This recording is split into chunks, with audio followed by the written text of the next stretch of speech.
All right, welcome to Evergreen Prospectors. If you're a repeat offender, glad to have you back. If it's your first offense, well, hopefully I will get you back again one day. Anyways, it is Christmas Eve, and I'm going to go down one of my favorite spots, do a little prospecting, hopefully find a little bit of gold. We had some pretty good floods come through the area recently. One spot I wanted to check, there's usually a log jam, and there's always weird things hung up inside it. Oh, someone fixed one of the washout spots on the trail. Nice. Anyways, I want to check out that log jam, see if there's any gold pans or anything hung up in it. Tune you back in here in a second.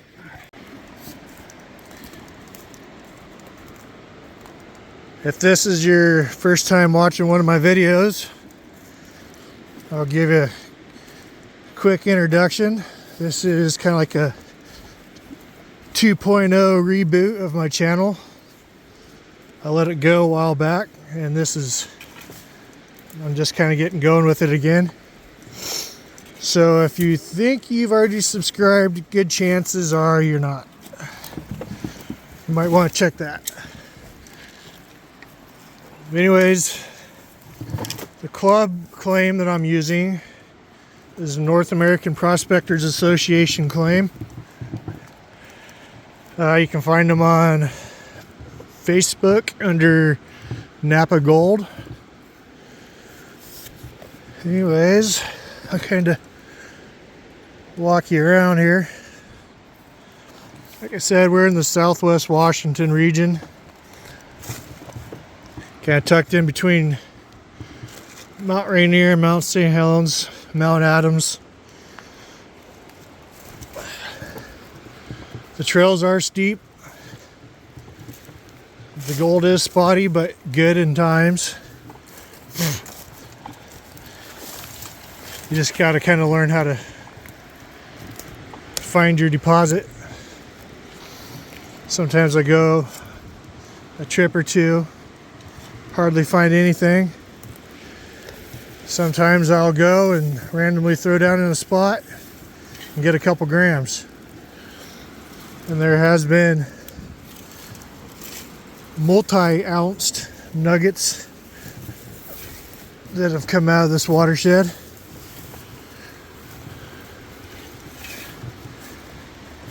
Yeah, see if I can fish my way through the bushes here without getting hung up in the devil club. Oh yeah, this is the kind of the log jam area. I find gold pans and stuff that get washed down the stream. You can tell water was clear up into here. And the creek is way back there.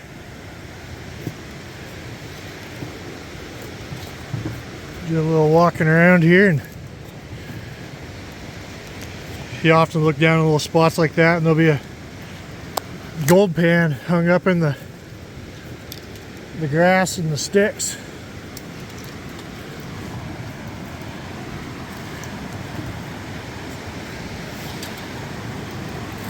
I have to turn the camera off real quick and get up on this log, and I guess we'll walk down this log. Walk down that little log jam region through here and take a quick peek. Yeah, that's that log jamming up area that I was talking about. See if I can walk along. Do a little same point of view without falling down.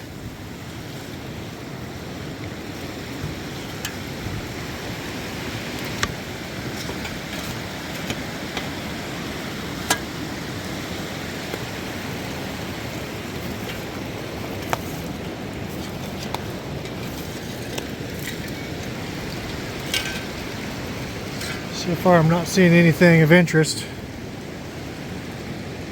I'll kick the camera back on when or if I do find something.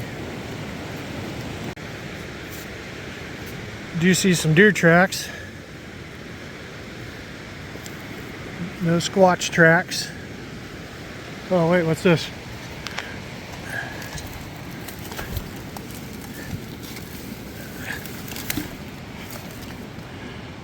Knee pad. Put that up there and grab that on my way out. Throw it in the garbage can. So if I got that knee pad, that means it was high enough to get someone's gear that they thought they had stashed high enough.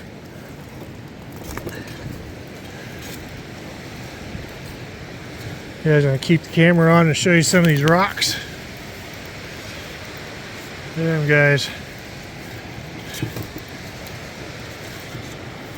Just for size comparison,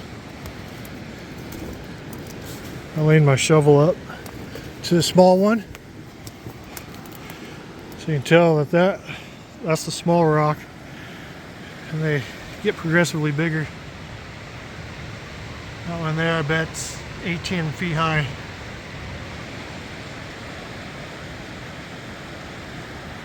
Some pretty nice looking spots to work.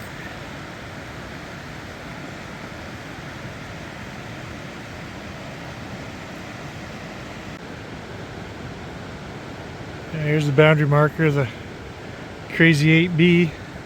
That's where I'm at. There's the claim sign. Someone's camp got washed down the stream. That's no good. It's kind of like beachcombing. Oh, what's this? Oh, holy shit, that's like a high banker.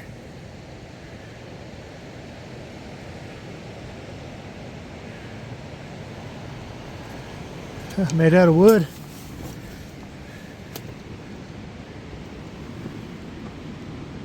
I wonder how far that washed down. How long it's been out here.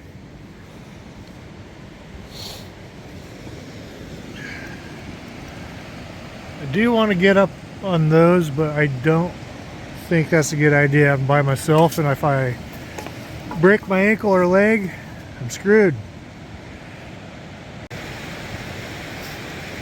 Spots like where I'm standing, I have found gold before.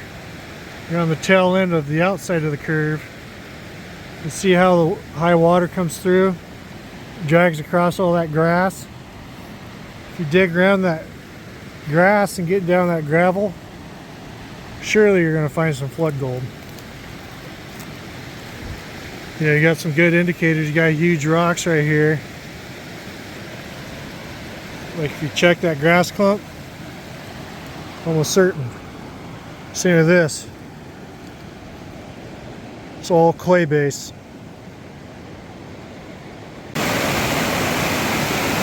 Water definitely looks cold.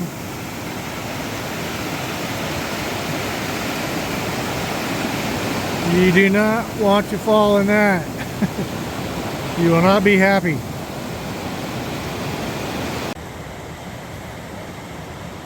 This is a spot I used to work in the previous videos I did for this channel. With this last flood, you 100% cannot tell if anyone's ever dug here. Minus a little bit of float sand through here, but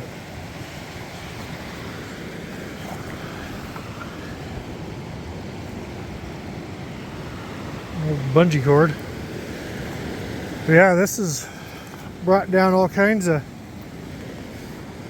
new material. Kind of thinking about sample panning around some of this black sand deposit stuff. You know, it's right here behind this big boulder. I've done good here before, but that was before it's ever been dug, but I don't know if it got fully replenished. And you know, spots throughout here, you know, I've dug quite a bit. So I guess I'll dig into my bucket and get a pan out and do some sampling. Has anybody tried this classifier? It's I think it's a GPAA. Yeah, it's a GPAA classifier. It has this insert that snaps in right here. It'll bring it from I guess that's probably 3/4 of an inch, maybe an inch. These larger squares. But it has this insert right here. Brings it into probably about 1/2 inch. So if you're running a larger sluice box and you're on some faster moving water with larger gold, I guess you could just run it with the larger squares. Classify a lot more material, that's for sure. But I do like how it sits in there nice and deep. Your gravel's definitely going to get washed in there. Here's, I'll sluice up a bucket with this classifier, and got my sluice set up out there. We don't have a whole lot of water flow, so I'm going to keep that small classifier piece in there. Hopefully it works. If not, I'm going to have to walk my buckets up there. And by the looks of the weather, it's kind of feeling like it may rain. Hope not. I just tossed on one scoop. Looks like the Dream Mat is doing its job, even though it's really slow water. Can't believe it. It's taking full scoops. Running them down. Cleaning out nice too. Got a little load up down here, but it's not bad at all. I think this is going to work. Sure beats 100 yards of rough terrain. Anyways, I'll make this work and run a few buckets and see if we get any color.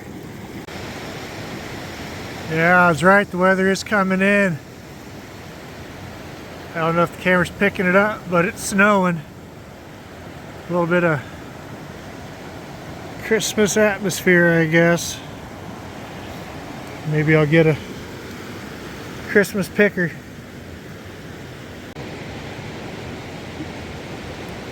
Yeah, she's coming down now.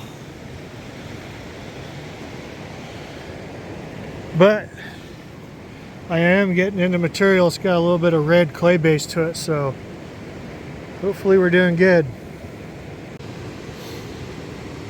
Did a quick little mat check. I do got a little bit of gold in there. There's a quick fan back. A whole bunch of them went down in here. For the time being, I'm just going to shake everything down into this pan, and end of the day I'll do a full reveal. I just got 2 buckets ran. See a little bit of gold in there. The cells there got a bit, some up on top. Anyways, I'm going to clean this out. My toe's a little cold. I didn't wear insulated boots today, and this is pure ice water, so I think 3 buckets is all my toes are going to handle today. Clean this out and see what we got. Quick little snuffer dump. Those are all the bigger pieces. And I threw all the smaller fine stuff up in there to go through on a different day. Those I'll snuffer up for now. Kind of bummed that I'm just starting to get in the gold. As you can see, I got quite a bit, at least a foot of flood sand that I had to dig across before I could even get down into the good material, since it kind of camouflaged all my spots that I've dug, so I wasn't quite sure where I dug and where I haven't dug. So next trip, I think I'll just keep working through here, pitching this flood sand out. You can see I've been throwing that sand up there, but Still got more to dig out here. I'm just going to throw all that to the side. All that sand in there. That's getting pitched out. See, I want to kind of get rid of all that stuff so I can get back down into the good material. But it's all on a day's work and getting a little chilly this time of year, so I can't really do much. Thanks for tuning in to another sub-mediocre prospecting video. So I'll catch you around on the next video, I suppose. An awkward pause, don't know what to say.